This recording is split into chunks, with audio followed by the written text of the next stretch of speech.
On the eve of the opening weekend of new Premier League and La Liga seasons, I'm joined by Euan McTear, sub-editor of Madrid-based publication Marca. Firstly, for Grand Old Team, I think for a player with the sheer volume of interest, such as James Rodriguez, it's wise to gather more than one opinion. So, Euan, thanks very much for joining me. I'm sure you're a very busy man.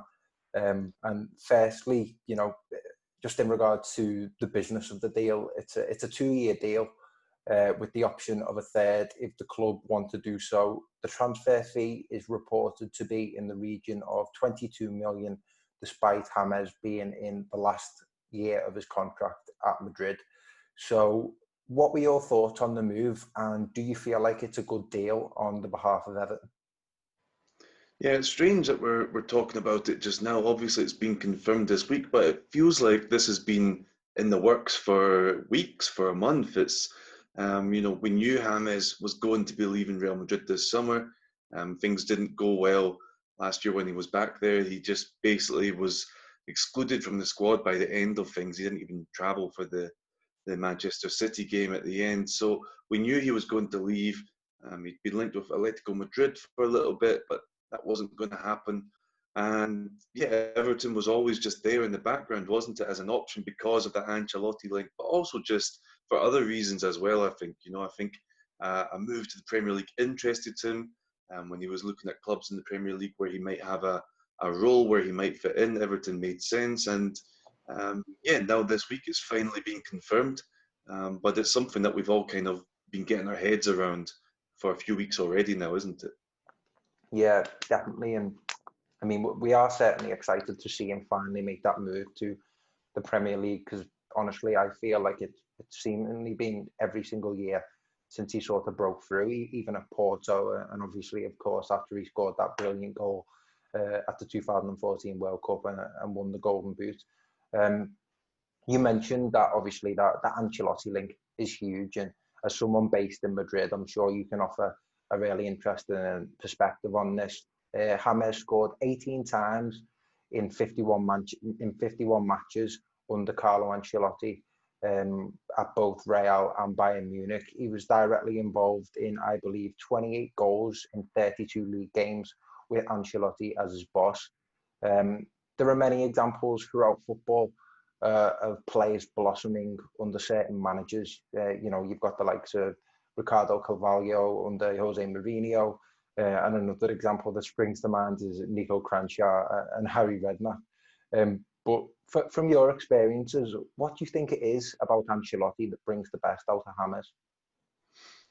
Yeah, well, I think, first of all, the Ancelotti-James thing sometimes is a little bit overplayed, When you look at it, if you look at the players that Ancelotti has given the most appearances to over his career, James doesn't even make the top 100. He's about 101, 102. Even Alan, who's just signed for Everton as well, Alan has played more matches for Ancelotti than James has. It's actually a very short time. They've been together just the 1 year. They coincided at Real Madrid, a very short spell after he moved to Bayern Munich too, before Ancelotti left there. So, as you even mentioned, 51 matches. I mean, many players in one full season will play more than 51 matches for a coach. So the sample size isn't actually as big as we might think, but it is true when they coincided that 14-15 season, James' first one at Real Madrid, Ancelotti's second of his 2 years there. James was brilliant, and it's also sometimes said that Ancelotti builds a team around James. He wants to do that at Everton. I don't quite believe that, because when you look at what happened at Real Madrid, he certainly didn't build the team around James. If you look at the starting 11 players from that season, yeah, James was up there. He was one of the most important, but there was a good 5 or 6 players more important than James in that lineup. So James that season, he played in a number 10 role where he likes. He played on the right, he played on the left, and he scored and assisted goals from all of those positions. So, and I think that's encouraging news for Everton fans. It's not that the team is going to be built around James, and then if he gets injured, then you're sort of already set up for a player who's not there or anything like that. I think his versatility is sometimes underrated and not spoken about enough. Yes, he would love to play a number 10, classic number 10 role just behind a striker, but James can move around and be effective in other positions too, and he's already proven that with Ancelotti.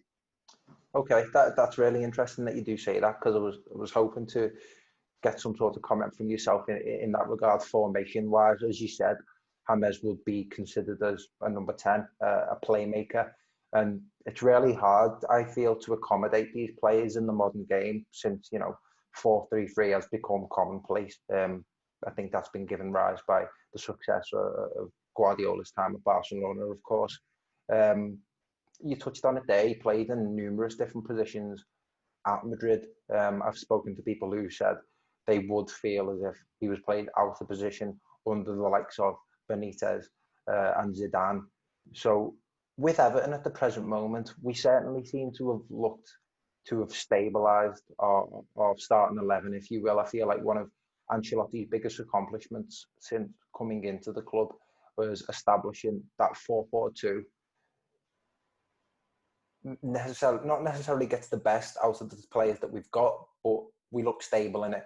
We don't look anywhere as near as fragile as we formerly did for example, under Marco Silva.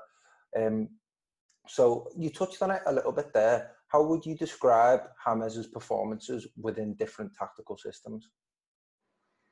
Yeah, well, yeah, so we sort of touched on it, that his preferred position is at number 10 role, because the thing I think that is the best quality about James is those little touches, those little passes that set up the guys in front of him. He can get the ball and be crowded around and somehow find a way to move on to the next line in the team. And the easiest place, the most effective place to do that is, just around the half circle outside the penalty area. He's so effective round about there, even with crowded defences. And some of his best games for Real Madrid came against teams that went to the Bernabeu and put 5 players, 6 players, 7 players all in the box to try and just get away with maybe a sneaky draw, or maybe just come out not embarrassed. And those were the games where James was maybe the most useful, because you needed someone to pick those locks, and he could do that. And yeah, like I said, if you're central, close to the goal, then you can be more effective doing that than if you're on one of the wings. But he can do it on the wings as well. You mentioned the 4-3-3 sort of system. That's what Real Madrid have played for the past few years, and he maybe hasn't quite worked at Real Madrid, but I don't think it's a tactical thing. When he has had good matches, he's been able to do it from one of the 3 midfield positions, or on occasion he's played as a left player on a sort of forward 3, but maybe drifting a little bit. So honestly, I think his versatility is underrated. It's going to be interesting to see where he does fit in exactly at Everton, especially with it being a different kind of league. Tactically, in many senses, it's a different kind of league. So yeah, we'll see exactly where he goes. But I really expect that we'll see him in all sorts of positions over the season, because, like you say, there is maybe a defined starting lineup that you'll see this season. But you know how long a season is, especially this season with so many games packed tight together. Ancelotti's going to have to rotate his team. He's going to have to rotate his tactics a little bit as well. And that's why I think we'll see James in some games in this position, some games in that position. Yeah, definitely. And with signings such as Alan, as you said, and Decore coming in from Watford, I agree with that. I certainly do think there's going to be a degree of trial and error in regards to what formation fits the team best. And do you feel like putting James in a midfield with, for example, Alan and Decore, who are just by default going to adopt more defensive responsibility, that's obviously going to free James up for a more creative role within the team, and give him a free license to be that attacking influence within the team? Do you feel like, again, that's something that's going to see James flourish? Yeah, absolutely. And I suppose we've talked about the versatility of James, but he is not a defender, by any stretch of the imagination. Even when he's playing in midfield positions, he's not the kind of midfielder that likes to track back, that likes to get back, and that's fair enough. That you can usually work. You need players like that whose job is at the other end of the pitch, and if they do that job, then everything's okay. If you have a couple of guys in behind, and yeah, maybe sometimes with the 4-3-3, when he has played in that midfield 3, sometimes he is expected to drop back and help, and maybe that's where he hasn't impressed Zidane in that sense, because he's a coach who likes to have Modric and Kroos in those positions, who can create, are some of the best passers as well in world football. But Kroos and Modric both always tracking back when they have to. James isn't quite like that. But like you say, if Everton have the foundation behind him that allows him to worry less about these kind of things, then it's perfect. He can go and do his thing at one end, and let the others take care of the dirty work behind them, and it could work pretty well. You'd really like to think so, and I personally feel this could be Everton's answer. I think we've been longing for a creative midfielder since Mikel Arteta left to go to Arsenal all those many years ago. Obviously, Ross Barkley being here and since moved on to Chelsea, but still, I don't feel like he ticked everybody's boxes in that sense of being, a true number 10. As you touched on it there, the Premier League is different. There are many top creative midfielders within the Premier League. De Bruyne, Mesut Ozil, another player that the former Real Madrid man. You've got Hakim Ziyech coming in to Chelsea there, and the likes of Bruno Fernandes. How do you feel James Rodriguez stacks up in comparison?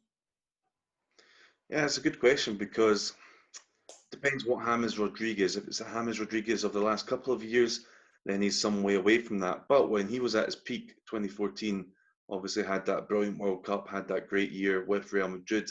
That James Rodriguez could go toe to toe with any of them, I think.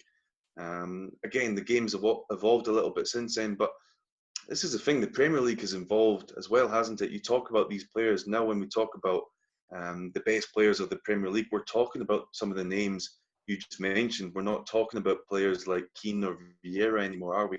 The Premier League has evolved. You've got a lot of foreign coaches have come in with interesting tactical ideas. You've got a lot of more and more technical players are being brought in, and maybe it isn't quite as physical as it was 10 years ago. And maybe now that's where some of these attacking talents really can thrive and dominate the entire league, and James fits that perfectly. It depends, like I said, what version of James we get. But think about this. This is the first time since 2014 that he's at a brand new club, starting a brand new adventure, in the sense of when he went to Bayern Munich, he was there on loan. He was basically there because he wasn't wanted by Real Madrid. So he was with Ancelotti, I'm sure. He was motivated to a decent extent, but Ancelotti soon left, and James knew he was only there on loan. This time, he's signed a permanent deal. He's there. He knows he's going to be there for the near future. So maybe we'll get the James of 2014, who's super motivated, who's ready to start something new. And you even just see it, some of the sort of just the bits that are coming out in the press, some of the interviews, some of the features featuring James over the past few days since the announcement. He seems excited. He seems happy. He seems ready for this. And I think we'll see at least the 2014 James in terms of motivation. And yeah, he's still got that talent there. So maybe we can see the James of 2014-15. You'd certainly like to think so, because no doubt this is a player that is, in a technical sense, seriously gifted. And to finish on James, just for the Evertonians out there, of course, and I think one of the great pluses to come from this is that, obviously, I don't mind saying this, but Everton have been hugely punching beneath their weight these last few years. I mean, we haven't qualified for European football in a while, and a name such as Everton Football Club, in my opinion, should be qualifying for European football. Hopefully, this sort of recruitment goes a long way to making up that ground. But for the Evertonians out there, could you just let them know, what are the best aspects in James Rodriguez's game, and what player are Everton getting? Yeah, well, like I've been saying, they're getting a player who just a few years ago was one of the very best in the world, one of the best at a World Cup. So you're getting a player who has all the technical quality you could ever hope for. It's there. He's still only 29. He's still got all that technical quality in his boots. But you're getting a player who's had a tough few years, who's lost motivation a little bit, like I've said before as well. Towards the end of the season last year at Real Madrid, he basically checked out. He literally said to Zidane he didn't want to be included in the last few squads of the season because he knew he wasn't going to play, and so Zidane didn't pick him. He didn't even travel to the last few games. So you're getting a player who's come through a bit of a difficult time, but has the talent there. And if you can just get the motivation, and that goes back to what I'm saying about 2014. This is the first time in 6 years that he's starting a brand new adventure. Maybe you do get a motivated player, and then you're also getting a marketing, gold mine really with Hammers as well. And we want to focus on what's going on in the football pitch, but it is something important. We all kind of know by now that the sort of myth of popular player pays off his transfer fee and shirt sales, that's not true. But there are some players on a certain level that can make an impact in the business side of the club, and James is one of them. If you look at his social media reach, after Messi, Cristiano Ronaldo, and Neymar, next up's James. He is so popular in Colombia, in South America. We've even seen it this week with the announcements lighting up that big tower in Bogota, Times Square as well. There was a James advert. This is a player that can really reach around the world, and it doesn't necessarily lead to greater shirt sales, leading to greater income, but in the long term, it can have an effect. Next time Everton sit at the negotiating table with sponsors, with kit suppliers, the fact you've got James, you can ask for that little bit more. So it goes back to what you're saying. Everton, maybe it's been a few difficult years. Everton, were traditionally one of the top 6 clubs. Now the top 6 doesn't include Everton, and maybe they're in danger of the top 8, not even including Everton, if they have another couple of bad seasons. But with a player like this, if you can do it on the pitch and bring some sort of attention off the pitch too, then Everton can really push on and start to break that top 8, top 7, top 6 again. Definitely. You make some fantastic points there. And something else I wanted to get your opinion on from an Everton perspective. Obviously, the predecessor to Zinedine Zidane at Real Madrid was, of course, Carlo Ancelotti. So I'd just like to hear, what are your thoughts on Carlo Ancelotti at the present moment? Obviously, he did move on to Napoli, and although Gattuso taken over, it can be argued that Ancelotti did set Napoli up for that cup win at the end of the last season. His move to Everton, of course, is another one of those things, like you've just mentioned, that certainly raises the profile of the club. Someone of that calibre, someone of that stature, someone who is a proven winner no matter where he goes. That just might be what Everton need in order, as you say, to break into that bracket again of being one of the top clubs in the country. So from his time at Madrid and what you may have seen of him now, what are your thoughts on Carlo Ancelotti? Yeah, I really like him. I think there's few people in football who don't like Carlo Ancelotti because he's a nice guy. He's a friendly guy. He's a lot of fun as well, and I think that's what he brings to a club. Is he's a manager. He's a motivator. Let's not forget he is a brilliant tactician too. But one of his main assets is he can get players on his side and get them going, and that's really what he did at Real Madrid. He came in at Real Madrid after Jose Mourinho had been there, and he burned a few bridges in the dressing room. He'd created a bit of a stir, forcing Iker Casillas out. And Ancelotti came in and managed the situation perfectly.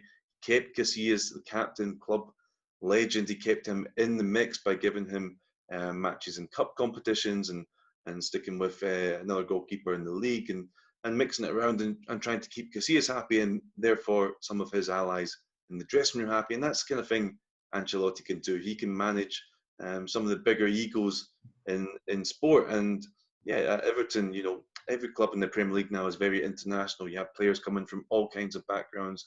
You have players coming at different levels, different stages of their career. And Ancelotti, I think, is brilliant for all of that. He can get a young player and get him motivated, get him breaking into the first team.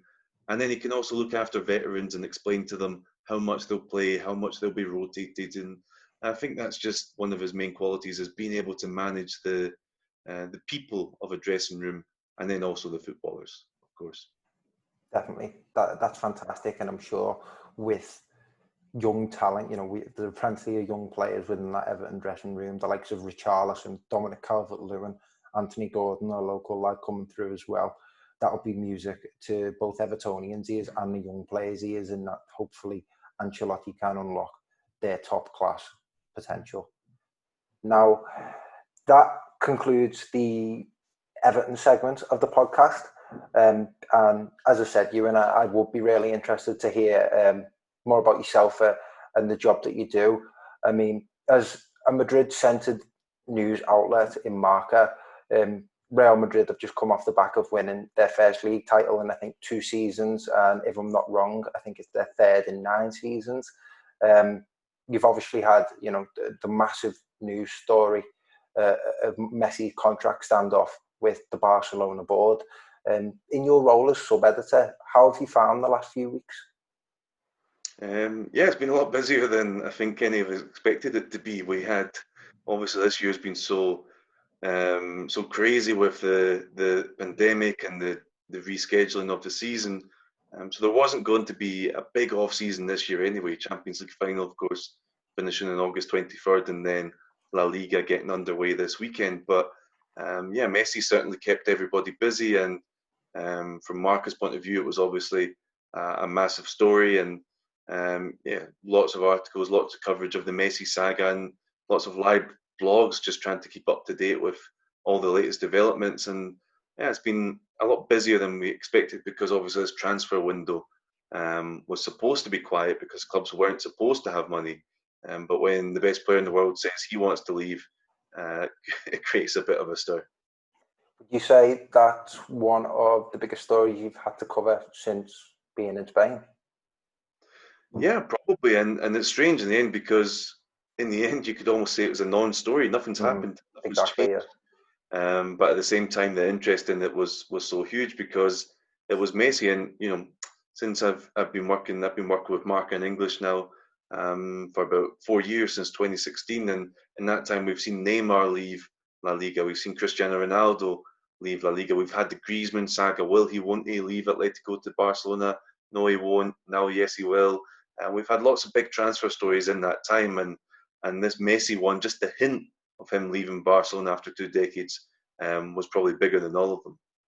Yeah, that's interesting. And it's funny that you mentioned that, because I wonder if you have any thoughts or can attest to my current theory on La Liga. So when I was growing up, I've got no problem in saying it was really my first true love in regard to football. It seemed like the place every player wanted to be. You look at Barca, you had a young Lionel Messi coming through. My favourite player of all time is Ronaldinho. You got the likes of Samuel Eto'o. Obviously later on, then Guardiola come in with the likes of Thierry Henry. You had the Madrid Galacticos, and Atletico had some wonderful strikers in particular, the likes of Torres, Forlan, Aguero, Falcao. As you mentioned there, I feel like since the likes of Neymar and Cristiano have left, and legends such as Xavi and Iniesta have retired, there seems to have been a real power shift away from Spain. I think we've seen that in the likes of English teams performing better in Europe. Obviously, not to my pleasing, but Liverpool have obviously done well in the Champions League, and 2 seasons back we saw obviously Liverpool and Tottenham and Arsenal and Chelsea in both the Champions League and Europa League finals. And we may well see that in the coming season with German teams, obviously with Leipzig doing better than usual in Europe, and Bayern Munich since, winning the Champions League. Do you have any thoughts on that, or do you think it's just a mad conspiracy theory? No, I think there's something to it. There's definitely been a shift, and I think it comes down to just that there's more big clubs now than there were, 10 years ago, 20 years ago. 20 years ago, the big clubs in the world were Barca, Real Madrid, Man United, and then there was maybe one other, maybe one of the Milan teams, maybe Bayern were good at that time, maybe Arsenal. But now you have so many big clubs with a lot of money, and part of that's because of the wealth that's come into clubs like PSG and Man City, but also just financial fair play, sort of meaning that there's a limit on how much Barcelona and Real Madrid can spend, and at the same time other clubs can sort of rise up to that ceiling. And that's why you've now got this sort of top 6 in the Premier League, where all of them can go out and sort of afford excellent players. So you look at it just now, if PSG didn't have the money they have, Neymar would probably still be at Barcelona. If Manchester City didn't have the money they had. Bernardo Silva, for example, would probably be at Real Madrid or something like that. So I think that's part of it. It's just there's more wealth in the game. It's spread around more. So Barcelona and Real Madrid, they always top these money charts. They're still the clubs with the most money in the game, but they've got so many more competitors now when they want a Galactico signing. They're not just competing with each other for the best players, they're competing with the best teams from all of the top 5 leagues. So yeah, I think that's why you see the best talents spread out a little bit more, which is a good thing, because although we had lots and lots of talents at Barcelona and Real Madrid a decade or two ago, a lot of them were often on the bench. You know, Real Madrid could only field 11 Galacticos at a time. So maybe it's better that we get to see a sort of Champions League last 16, last 8, like we've had the last few years, where you go into it now, the last 16, last 8, you never have any idea who's going to win the Champions League, who's even going to get to the semi-finals or the final. Whereas not that long ago, you could probably write in, you know, Barca, Madrid, Man United, and Bayern if they didn't meet each other before. Yeah, that's a great point. And just on yourself, in regards to your own career, I'm really fascinated by, you know, someone from Britain to Scotland, such as yourself, moving abroad to cover foreign football. It's something hopefully I'd look to do in the future. I'm just wondering how did that move come about, and just if you could walk us through it, if you wouldn't mind. Yeah, I mean, I don't really like to talk about myself too much, but I will, because there's probably a couple of like interesting sort of tips maybe to glean from it. But yeah, when I was at university, I studied a bit of Spanish, and as part of that, I got to go and live in Barcelona for a year. I was working in an office there, and I just loved it. You know, different kind of pace of life, different kind of life, different people, and yeah, always wanted to move back, and managed to come back, and thought this time let's try out Madrid. Makes more sense for covering football. It's more central. There's 2 massive teams in the city instead of one. So that's kind of how I ended up in Madrid. And then yeah, once you're here on the ground, it's always so much easier to cover the game, to cover what's going on, because you're in the day to day sort of news cycle. You're in the day to day talking to people, getting a sense of what's going on, and yeah, it's certainly a good experience. It's a little bit different just now with the pandemic and everything that's going on, but yeah, when you're there and you can go around the grounds and sort of get a feel for what's going on, you can always, I think, provide a bit more value. And yeah, it's good to go abroad, try new things, and I hope other people can do that too. And you know, we're seeing it even more just with footballers, aren't we? More and more footballers from the UK are now going abroad, trying different leagues, and I think before this pandemic, at least, it was becoming a lot more connected. This world we live in, so it's always a good thing, I think. Yeah, and obviously this pandemic has been horrible. It's cut off a lot of opportunities for a lot of people, and fingers crossed that travel restrictions can, start at ease over the coming months or so. Just in regards to your personal preferences and your experiences while being in Spain, I'm sure you've seen some tremendous games and tremendous talent over there. So have you got any games that spring to mind that you've covered that you'll never forget? Any players, individual performances that you've seen, or goals that have just blew your mind? Yeah, I mean, every Classico is just insane, really. You know, the that was one of the last games before the lockdown we had. I think it was 1st of March. We had the last Classico, and there at the Bernabeu, you just see how many people have travelled from all over the world. You know, there was people coming from Mexico, from China, from Australia, from the US, from everywhere. You know, and for a lot of these people, they've been saving up for a game like that for years, and came over because they were a huge Barcelona fan or a huge Real Madrid fan. And I don't think there's any game quite like that in the world. And in terms of players, I mean, over the past year, I've really loved watching Rodrigo. You know, the young talent coming through at Real Madrid. He arrived last summer, arrived to start with the B team at first, but he was so good there that Zidane gave him a few opportunities. And just to see his first few matches there, you sort of were watching that feeling like you were seeing the start of something special, because his first touch, his first goal, his first touch was to bring down the pass from all the way across the field and start a run, start a dribble and score. He basically scored with his first possession of the ball in Spanish senior football. So that was cool to see that. And it's a similar thing, I think, just now with Ansu Fati coming through. It's these kind of moments that maybe you don't quite realise in the time that you're seeing something special, but looking back, a lot of people maybe in 15 years will be, where were you when Ansu Fati or Rodrigo broke in the scene? And hopefully I can say I was there. Definitely, that's interesting. And yeah, as you mentioned, they are two players really to keep an eye on over the progression of their careers. Euan, I just want to say it's been an absolute pleasure to talk. Thank you very much for your time. And in regard to the podcast, you're more than welcome to come on in the future and talk about Spanish football or whatever you'd like. No problem, my pleasure. Thank you.